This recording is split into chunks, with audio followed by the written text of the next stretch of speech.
Lab 8.1, Creating Static Routes from Tad Lamley's CCNA Certification Study Guide.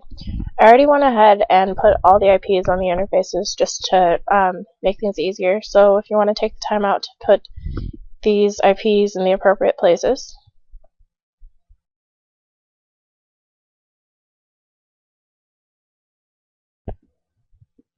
Okay, so we've got the Lab A router, which is connected to two networks. It's connected to the .10 and the .20. We're going to add the routes to networks 30 and 40, which are on C. So in order to do that, you're going to go into Lab A, command line, configure terminal, and we're going to use this command to create the static route.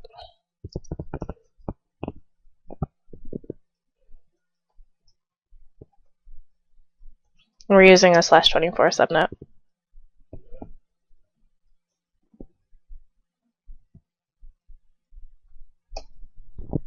So I just want to talk about this for a minute here. Just so you know, the first address that we're going to use, that's always going to be the destination. So it's kind of backwards. You do the destination first, subnet, and then you do the forwarding router's address. Okay, so here are the commands that we're going to issue. IP route.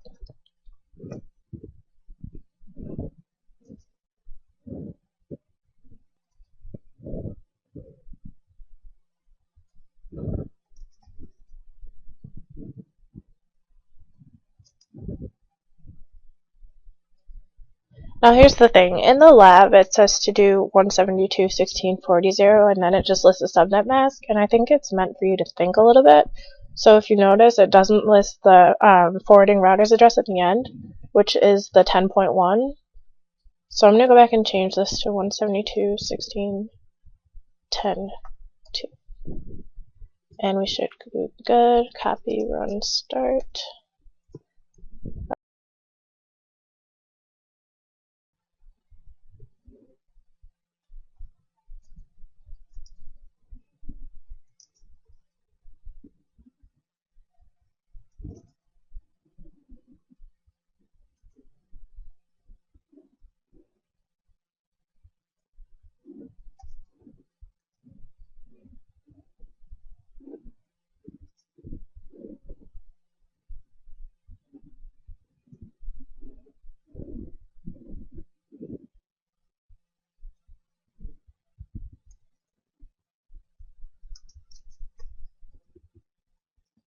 And just so you know, it's always good to do copy, run, start when you're done from the privileged mode. I know it's a lot easier. Or you can also do write. For Lab C, we want to create a static route to networks 172.16.10.0 and 172.16.20. These routes are not directly connected. So in order to connect them, we want to create static routes so that router from Lab C can see all networks. We're going to use the following commands.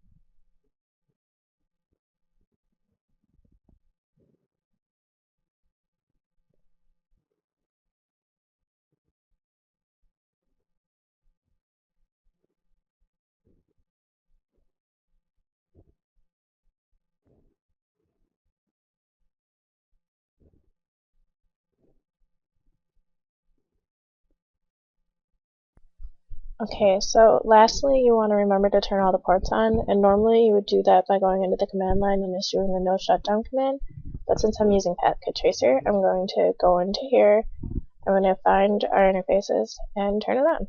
And if you can read down here that it shows the protocols, link change state to up, which is good, that's what we want. So I'm also going to go here and do that. And then you'll see that you'll start getting green lights, which is awesome because that's what you want.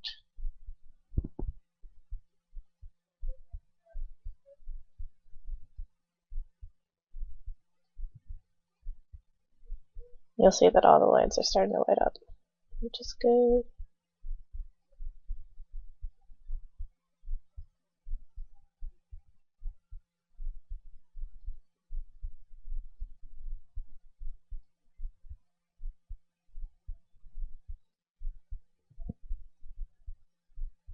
Okay, so if you did everything correctly, this is what you should have. You'll see that on all the interfaces the lights are green, that means they're connected and they're up. So in order to check your work, and as part 7 in the lab, we're going to check the routing tables to make sure that all 4 networks show up. We're going to do this by issuing the show IP route command. So we're going to go into lab A. We're going to do this from privilege mode. All of the show commands are from privilege mode.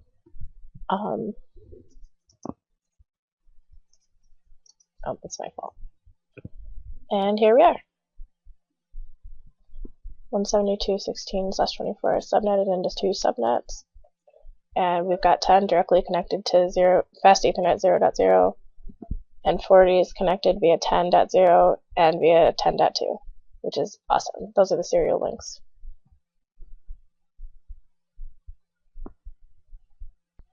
Now what you want to do is ping pretty much everything. So I'm going to ping from lab A to my host, and I'm going to do that from privileged mode.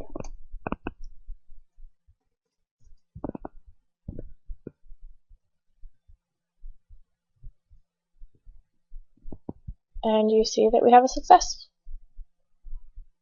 Now if you're doing this on your own, you want to actually go in and check everything just to make sure everything works. I've already done it, but for the sake of being able to post my video on YouTube, I'm going to have to stop now.